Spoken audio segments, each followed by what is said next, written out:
अस्सलाम वालेकुम बच्चों, hope you are doing well. So this is our the same chapter जिसका नाम है फोटोसिंथेसिस एंड रेस्पिरेशन। ठीक है, इसका हमने कहाँ तक पढ़ा था? इससे पहले हमने इसका पढ़ा था पेज नंबर 33 लीफ की डायग्राम तक। ठीक है, उसके बाद अब हम पढ़ेंगे प्रोसेस ऑफ फोटोसिंथेसिस। आप लोग को समझ आया कि फोटोसिंथेसिस बेसिकली होता क्या है, कि जब लाइट उस पर पड़ती है और फिर जब वो फूड देते हैं, फल बनाता है या सब्ज़ी बनाता है पौधा, उसको क्या कहते हैं? फोटोसिंथेसिस कहते हैं। ठीक है, जिसके ज़रिए सनलाइट के ज़रिए जो है वो जब फल बनाता है पौधा, तो उसको क्या कहते हैं? Photosynthesis. Now process of photosynthesis.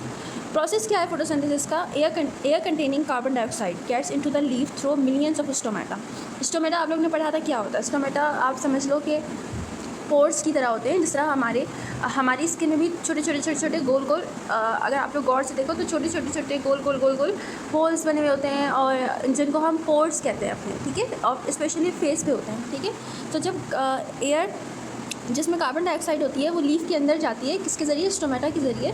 The air then goes into the space between the cell that makes food. फिर वो उन सेल्स में जाती है, वो एयर उन सेल्स में जाती है जहाँ से फूड बनता है। ठीक है, water and mineral come from the soil. Water और मिनरल किससे आते हैं? सॉइल से आते हैं। सॉइल यानी मिट्टी। The carbon dioxide dissolve in the water on the cell walls and passes into the cell. जो हम पानी देते हैं उसी वाटर में जो है कार्बन डाइऑक्साइड डिजॉल्व हो जाता है ऑन द सेल वॉल में, और पास करता है दूसरे सेल्स को। ठीक है, मतलब वो पास करते रहता है। The cells that make food contain the green material chlorophyll. Chlorophyll का होना बहुत लाजमी है। क्लोरोफिल एक मटेरियल है जिसको, एक ग्रीन मटेरियल है जो क्या करता है? फूड बनाता है। और ये क्लोरोफिल किस में होता है? जो लीफ के सेल, जो प्लांट के सेल होते हैं उसमें होता है। इनसाइड द लीफ के अंदर the cell that contain chlorophyll makes carbohydrate. और ये क्लोरोफिल क्या करता है? कार्बोहाइड्रेट बनाता है। This is a chemical change which can only take place in the presence of light. अब लाइट क्यों ज़रूरी है? ये वो केमिकल चेंज है जो कि सिर्फ और सिर्फ सनलाइट में हो सकता है। ठीक है, अब जैसे इसकी क्वेश्चन है carbon dioxide plus water. Carbon dioxide water क्या बनाता है? ग्लूकोज एंड ऑक्सीजन बनाता है। और ये इसका जो प्रोसेस होता है ये किन दो चीज़ों में होता है? क्लोरोफिल और सनलाइट में। Glucose made in the leaves is change into starch so that it can be stored in the cell. जो ग्लूकोज है वो लीफ के अंदर चेंज करता है, मतलब चेंजिंग लाता है और इसको स्टार्च सा कर देता है, यानी खुरदरा सा कर देता है, ताकि वो सेल्स में स्टोर कर सकें। ठीक है, how leaves are suited for photosynthesis. किस तरह के जो लीव्स होते हैं, पत्ते होते हैं, वो फोटोसिंथेसिस के लिए सही हैं। ठीक है, जो फोटोसिंथेसिस के लिए किस तरह के पत्तों को चाहिए होता है। ठीक है, क्या क्या होना चाहिए उन पत्तों में? Many leaves are broad and flat so that they can absorb plenty of light. कुछ लीव्स कैसे होते हैं? ब्रॉड होते हैं यानी चौड़े होते हैं, और फ्लैट यानी बिल्कुल पतले होते हैं, जो कि ऑब्जॉर्व करते हैं बहुत सारी लाइट्स को। ठीक है, यानी सनलाइट को। They are thin so that carbon dioxide can reach the inner cells easily. अब ये पतले होते हैं ताकि कार्बन डाइऑक्साइड इनर सेल्स में आसानी से जा सके। ठीक है, जिसके अंदर सेल्स है उसमें आसानी से जा सके। There are lots of stomata on the underside of the leaf which allow gaseous exchange. जिसका मैंने अभी आप लोग को बताया, स्टोमेटा यानी पोर्स जो होते हैं लीव्स के, वो होते हैं जिस तरह हमारी स्किन में भी होते हैं उसी तरह लीव्स में भी होते हैं, जो कि मुख्तलिफ गैसेस को अपने अंदर आने देते हैं और फिर एक गैसियस चेंज लाते हैं। They have a system of veins which carry water to the photosynthesising cells and carry the food away. उनमें सिस्टम ऑफ वेन्स होना चाहिए, यानी जिस तरह हमारी नसें हैं वो ब्लड इधर उधर पहुँचाती हैं। ठीक है, तो दे have a system of veins होना चाहिए जो पानी को कैरी करें। जिस तरह हमारे अंदर क्या होता है? हमारे अंदर ब्लड होता है। ठीक है, उनके अंदर क्या होता है? पानी। To the photosynthesising cell and carry the food away, और फिर उसमें से फूड ले सकें। How plants use the glucose they make. वो किस तरह ग्लूकोज बनाते हैं और किस तरह यूज़ करते हैं? Glucose that is made in the green parts of the plant. Glucose green parts में होता है प्लांट के। Is use by the plant for producing energy for growth बढ़ने के लिए जो एनर्जी चाहिए होती है, उस जो use by the plant for producing energy for growth का मतलब है कि जो बढ़ने के लिए उनको एनर्जी चाहिए होती है वो खुद प्रोड्यूस करते हैं, यानी खुद बनाते हैं। ठीक है, तो ग्लूकोज जो है उसमें से ही बनता है, यानी उसी एनर्जी में से बनता है। It is also change into starch और ऑयल और stored in the stem, root, fruit, seeds. ये इन सारी चीज़ों में चेंज भी हो जाता है, जिस तरह स्टेम्स हो गए, रूट्स हो गए, फ्रूट्स हो गए, सीड्स हो गए। When it is needed it is change back into glucose. और जब मतलब इसमें इसमें ये होता है कि ये वक्ती तौर पर रूट्स, फ्रूट्स और सीड्स वगैरह की शक्ल में भी तब्दील हो जाता है, लेकिन अगर इनको ज़रूरत होती है ग्लूकोज की तो ये दोबारा से ग्लूकोज में भी तब्दील हो सकते हैं। Some is used in making cellulose for new cell walls, some is combined with minerals and used to make proteins and other things plants need for growth। कुछ जो होते हैं वो सेलुलोज यानी जो सेल वॉल होती हैं उनको बनाने में काम करते हैं, और कुछ जो है वो कंबाइन होते हैं मिनरल्स के साथ, ठीक है। बहुत सारे दूसरे मिनरल्स के साथ जो है ये कंबाइन होते हैं, जुड़े हुए होते हैं, और ये प्रोटीन और दूसरी चीज़ें बनाते हैं प्लांट्स के लिए, जिसकी वजह से वो ग्रो कर सकें, ठीक है। रेस्पायरेशन इन ग्रीन प्लांट्स, रेस्पायरेशन इन ग्रीन प्लांट्स का क्या मतलब है? रेस्पायरेशन का मैंने आप लोग को मतलब बताया है। रेस्पायरेशन का मतलब होता है सांस लेना, ठीक है। जिस तरह सांस लेने का जो अमल है वो क्या होता है? रेस्पायरेशन, ठीक है। Like all living things green plants respire all the time, जिस तरह सब लिविंग थिंग्स सांस लेते हैं उसी तरह प्लांट्स भी सांस लेते हैं, जिसकी वजह से हम कहते हैं कि प्लांट जानदार होते हैं, उनको हर्ट नहीं करना चाहिए। Respiration is a process leading the chemical breakdown oxidation of food material to provide energy for living things.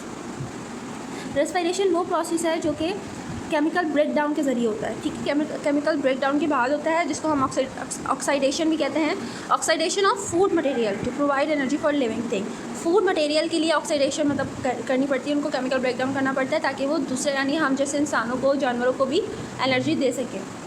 This process occurs inside the living cells of plants and animals, therefore it is called internal और cellular respiration. ये process जो है वो plants और animals में होता है, लिहाजा इसको इंटरनल और सेलुलर रेस्पायरेशन कहा जाता है। इंटरनल यानी अंदर, ठीक है, अंदर का जो सिस्टम होता है respiration. Respiration in plants is a continuous process, ये कंटिन्यूस प्रोसेस होता है, ये होता रहता है। जिस तरह हम सांस लेते रहते हैं उसी तरह ही प्लांट भी सांस लेते रहते हैं। It occurs through out the day and night, ऐसा नहीं है कि बस रात में सांस ले रहे हैं, सुबह सांस ले रहे हैं, ऐसा कुछ भी नहीं होता।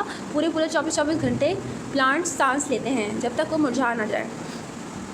Oxygen from the air enter the stomata and diffuses into tissues and cells of plant after dissolving in the film of water present around the cell. Oxygen जो एयर के अंदर ऑक्सीजन होती है वो स्टोमेटा में दाखिल होती है और वो डिफ्यूज़ करती है tissues and cells of plant after dissolving in the film of water present around the cell. जो वाटर होता है उसमें सब डिजॉल्व हो जाता है, ठीक है, और उसको वो डिफ्यूज़ कर देती है, उसको तबाह कर देती है, ठीक है। तभी क्या होता है, ऑक्सीजन हम लेते हैं और कार्बन डाइऑक्साइड वो लेते हैं। अगर ये अपोजिट हो जाएगा तो पौधे मुरझा जाएंगे। Inside the cell this oxygen oxidises the carbohydrate the other organic compounds into carbon dioxide and water to produce energy. जब सेल्स के अंदर ऑक्सीजन ऑक्सीडाइज होती है, जो कार्बोहाइड्रेट होता है और जो दूसरे ऑर्गेनिक कंपाउंड्स होते हैं कार्बन डाइऑक्साइड में, वो और वाटर में वो क्या करते हैं, एनर्जी को प्रोड्यूस करते हैं, एनर्जी को बनाते हैं। Some of the carbon dioxide produce by respiration is use in the process of photosynthesis. कुछ कार्बन डाइऑक्साइड थोड़ी कार्बन डाइऑक्साइड होती है वो रेस्पायरेशन में भी काम आती है और वो फोटोसिंथेसिस के प्रोसेस में भी काम आती है, ठीक है। The rest of the leave through the stomata gases exchange in plants is very evident during the day time as a product of respiration। जब गैसेज एक्सचेंज होती हैं ये सब कब होता है, ये ड्यूरिंग द डे होता है जब सनलाइट होती है, ठीक है। जिस तरह कि carbon dioxide and water utilise in photosynthesis during daylight, जिस तरह कि कार्बन डाइऑक्साइड और वाटर अपना यूटिलाइज़ करते हैं, अपना मतलब पार्ट देते हैं फोटोसिंथेसिस के प्रोसेस में। कब देते हैं, जब लाइट होती है, जब सनलाइट होती है, ठीक है। The last heading is oxygen and carbon dioxide balance in nature. Oxygen और कार्बन डाइऑक्साइड अब हमारी नेचर में, हमारी जो कुदरत में कितना ज़्यादा बैलेंस हुआ है, ठीक है। Both animals and plants respire, both animals भी रिस्पायर करते हैं और प्लांट्स भी रिस्पायर करते हैं, यानी सांस लेते हैं। They take in oxygen and give out carbon dioxide, ये क्या करते हैं, लेन देन करते हैं, यानी ऑक्सीजन देते हैं और कार्बन डाइऑक्साइड लेते हैं, और अगर दूसरा कार्बन डाइऑक्साइड जो है दे रहा है तो दूसरा ऑक्सीजन ले रहा है, इस तरह होता है। Photosynthesis and respiration work in opposite ways to change the amounts of oxygen. Photosynthesis और रेस्पायरेशन जो है वो अपोजिट वेज में काम करते हैं, जिस तरह कि मैंने अभी बताया कि कोई ले रहा है तो कोई दे रहा है, ठीक है। Way to change the amount of oxygen amount of oxygen को चेंज करने के लिए और कार्बन डाइऑक्साइड को चेंज करने के लिए एयर में, ठीक है, जो जितनी अमाउंट है कार्बन डाइऑक्साइड और ऑक्सीजन की उसको चेंज करने के लिए। In nature the amount of oxygen and the amount of carbon dioxide in the air must stay in the same proportion of living things to be healthy. इसमें क्या होता है कि अगर हवा में कार्बन डाइऑक्साइड ज़्यादा हो जाए, ठीक है, तो क्या होगा, किसके लिए बुरा होगा, उनके लिए बल्कि दोनों के लिए ही बुरा होगा, ठीक है। प्लांट्स के लिए भी होगा और एनिमल्स के लिए भी होगा, ठीक है। तो क्या होता है कि हम अगर ऐसा ना हो कि प्लांट्स और कार्बन डाइऑक्साइड इस सेम प्रोपोर्शन में ना रहे, यानी हवा में कार्बन डाइऑक्साइड ज़्यादा हो जाए या ऑक्सीजन कम हो जाए, ऑक्सीजन ज़्यादा हो जाए कार्बन डाइऑक्साइड कम हो जाए, तो दोनों के लिए बहुत ही ज़्यादा क्या होगा, नुकसानदेह होगा, ठीक है। लेकिन जो ऑक्सीजन ले रहा है उसके लिए इतना नहीं होगा अगर ऑक्सीजन ज़्यादा हो गई, लेकिन जिसको ऑक्सीजन देनी होती है उसके लिए बहुत बड़ा नुकसान होगा। Photosynthesis and respiration have to keep the composition of air the same over long period of time. इसी तरह ये रिस्पायरेशन, फोटोसिंथेसिस और रिस्पायरेशन जो है, ये एयर में जो कंपोजिशन होती है, जैसे ऑक्सीजन लेना और कार्बन डाइऑक्साइड देना या कार्बन डाइऑक्साइड लेना ऑक्सीजन देना, इसको एक सेम प्रोपोर्शन में फॉर अ लॉन्ग टाइम मदद करता है रखने के लिए, ठीक है।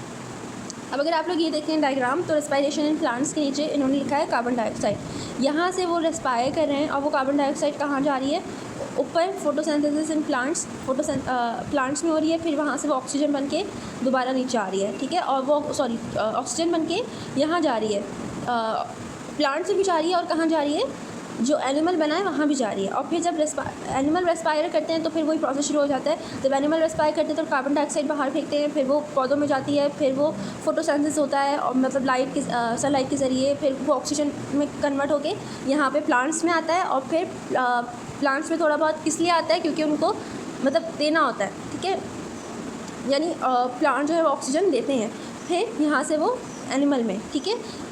प्लांट्स में आता नहीं है, प्लांट्स देते हैं, ठीक है, ऑक्सीजन देते हैं, ठीक है। और ये ऑक्सीजन कहाँ पे आ रहा है, एनिमल में, ठीक है। बात समझ आ गई, बिल्कुल सिंपल सी बात है कि अगर प्लांट्स क्या करते हैं, ऑक्सीजन, सिंपल सी बात है, प्लांट ऑक्सीजन देते हैं और एनिमल ऑक्सीजन लेते हैं, ठीक है। और एनिमल कार्बन डाइऑक्साइड देते हैं और प्लांट्स कार्बन डाइऑक्साइड लेते हैं। सेम विद अस, हम एनिमल्स की तरह हैं, हम ऑक्सीजन लेते हैं और कार्बन डाइऑक्साइड देते हैं, ठीक है। होप आप लोगों को समझ आ गया होगा। If you have not understood anything you can ask me, okay? Thank you so much.